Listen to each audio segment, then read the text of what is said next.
6 inches. 4, 2, 1 more. Stop.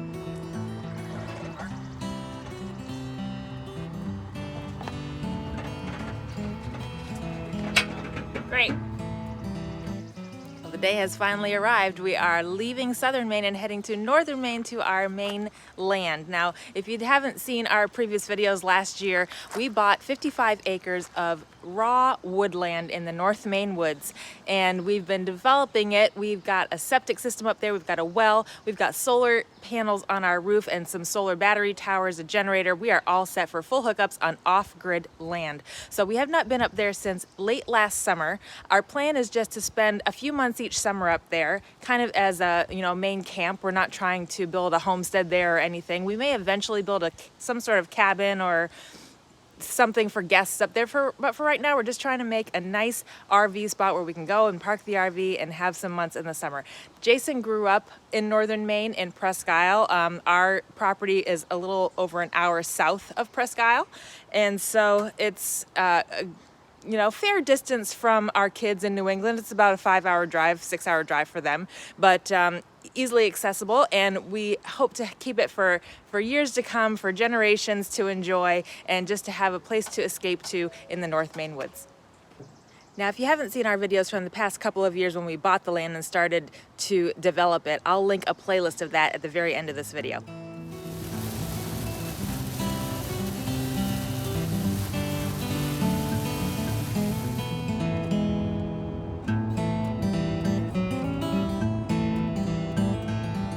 Pulling off of our exit into Houlton. We're very excited.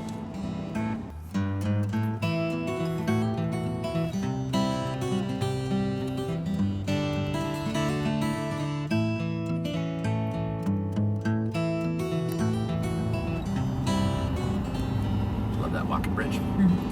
Here's, I'll just stop here for the light. Anyways, there's Market Square.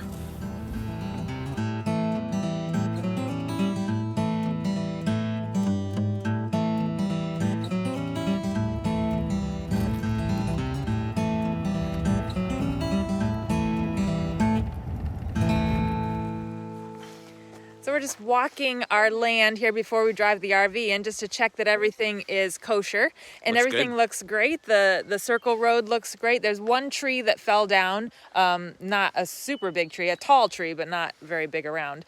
And we're just checking out this area where we had left some things over the winter. We just covered it with a tarp. We covered our well with the garbage can and left our package thing here, and it looks good, except for this one little thing. It looks like something clawed or bit this. I thought this is our package, like plastic package. I thought maybe target practice, except it'd be indented one way and going out the other. But look, it looks like it's. That looks like a bear claw. Or something, I don't know. But they didn't try very hard because they didn't knock it over. He was just pushing out of his way. But no, this is all exactly the way we left it. Yeah, nothing else is bothered. All right, we've just pulled into our driveway. Everything looks good. The chain was across the driveway with our private property sign on it. And now we're going to go around the circle road for the first time entering. We came out of it last summer on the exit side, which was a little bit tight. The curve there was a little bit tight. But the entrance side looks much more gradual, so I think we're going to have no problem here. All right, taking it wide. Let's see if we designed this well enough. But here's the good news.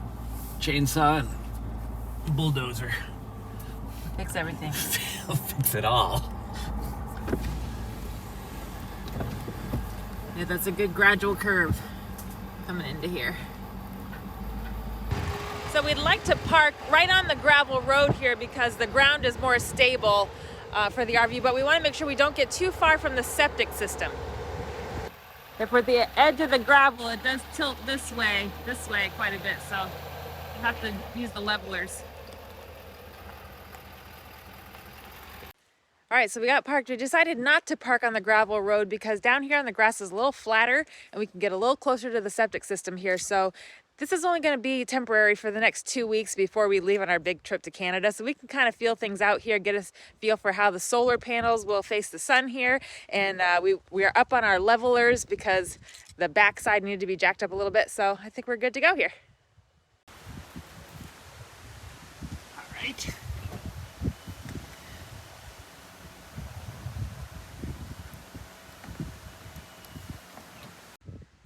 So for our sewer line here, we are going to use our Macerator hose and pump, which is a little bit longer and can go uphill. The sewer connection here is a little bit high. We may cut it off later, or we might try to build up the land so the RV can be higher.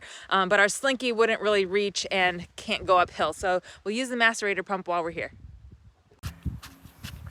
All right.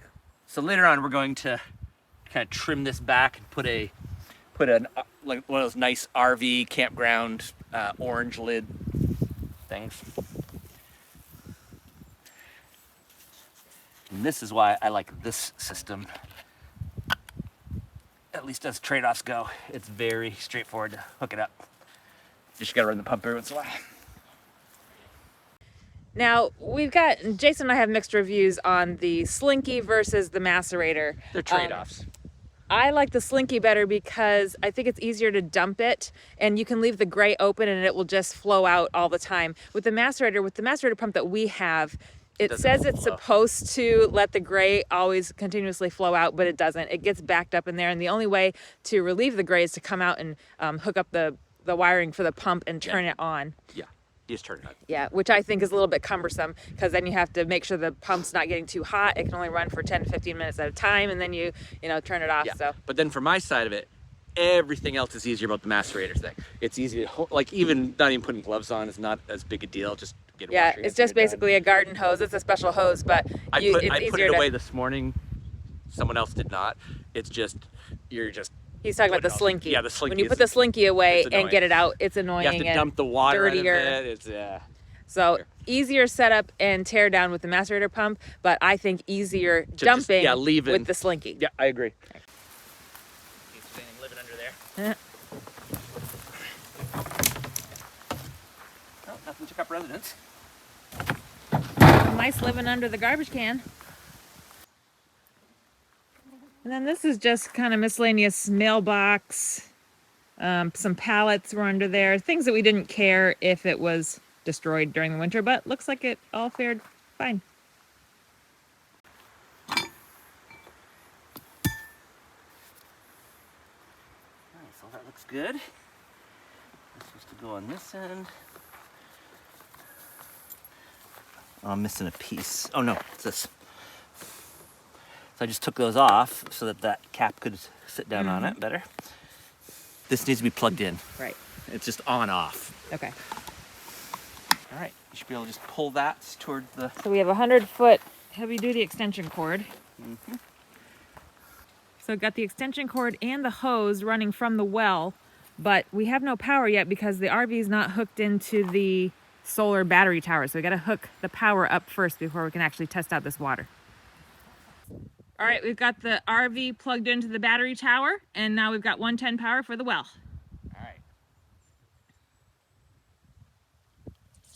Plug it in, there goes the well pump. There's the water. Excellent. All right. So we don't actually run the water consistently from the well, like through the city connection. We'll just use it to fill up our fresh tank in the RV and then run our water off of there. That way we're using the RV pump to run the water all the time instead of triggering the well pump every time we turn a faucet on. But it works great. So we're plugging the well pump into the wet bay plug. And there goes the water. And you can watch it count off. So we're filling the fresh tank. Filling the fresh tank. Now, eventually, what were you saying? Well, this is temporary. It'll last forever. Eventually, that'll be hooked into a normal, like pressure tank when there's a cabin, or we might build a little kind of mini pump house shed that gear can go in, so that when you turn on your water, it will do a pressure switch that will pump it like in a normal setting. So just you can turn on a faucet anywhere and the water just come out. Where right now we're using our 12-volt pump and fresh tank as our self-enclosed water system, so we just keep filling it. All right. Yeah, so right now the well pump is just run as an on-off switch. It's on or it's off. So. And the fresh tank will last us about 3 or 4 days, so every few days we'll come out and fill it again. And we do have our blue Camco water filter on here, even though the well water is very clean and pure and fresh. Yeah, it's just for I like to run it through there. Just any sediment or something, I suppose. Well, we are set up, but as you can see, we're not going to be getting any solar today. So Jason is hooking up our EcoFlow generator. It's the same company that makes the solar battery panels, so it's kind of one system that goes together. And it's supposed to automatically start up when the solar battery towers get low, but the auto start isn't working. So we can manually start it with the propane, but we might swap it out for a new one. All right, now it's warmed up. Let's see if I can auto start it. So now it's warmed up. The idea is the lithium towers, if they need to be charged, can then tell that to start. So once it's warmed up and under pressure, it works.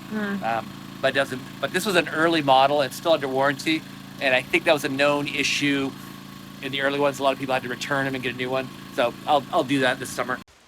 So it's supposed to rain for the next few days, and we'll just wait till that passes, and once it's sunny out, we'll hook up the solar panels that are on the roof. So it's our first morning here on the land. The generator is still running because it's still raining, but Jason has just been up on the roof to hook up the solar panels, because even when the weather is cloudy and a little bit rainy, the solar panels will bring in a little bit of solar, so we might as well sip what we can. And while he's hooking that up, I'm gonna make us a breakfast of ploye and bacon. Now, if you don't know what ploye is, we had some videos last summer, maybe the summer before. It's a flat buckwheat pancake that comes from Acadia or the Maritimes in Eastern Canada. So we love to make that for a special treat. There you go. With all cloudy and rainy, and I've got 2 of the panels tilted up, but there's 5 that are on this circuit. It's bringing in between 165 and jumped up to 185. It's not unusual for the RV to only be using that much when it's just kind of sitting here, on its own. Awesome. So yeah, that bodes well.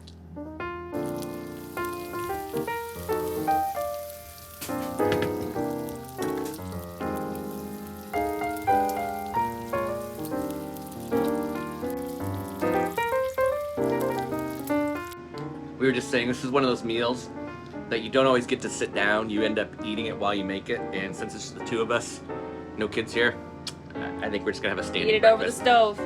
It's best right hot off the griddle, with some cherry preserves, some vanilla infused or bourbon infused syrups. Tasty snack. So good.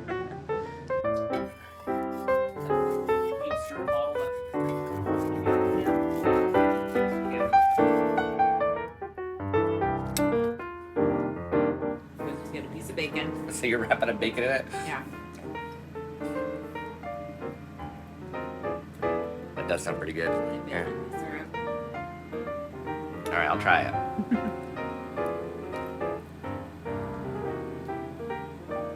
Tasty treat.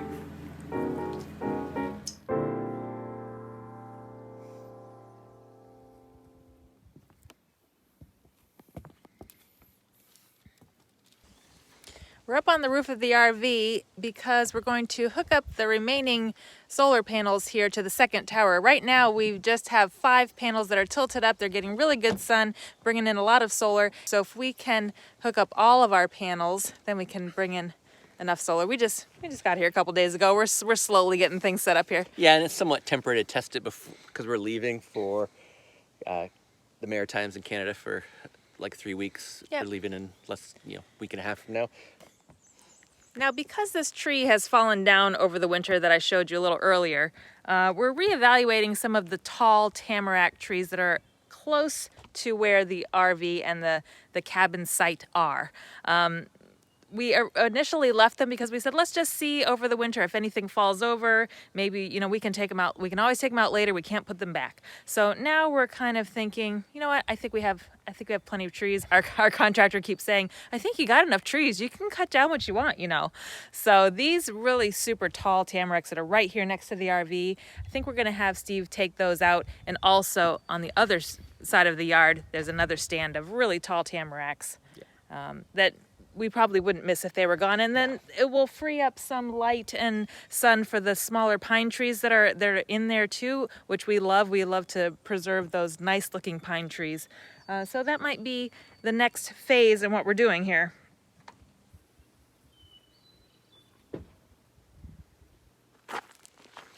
Oh, we got our mosquito hats on.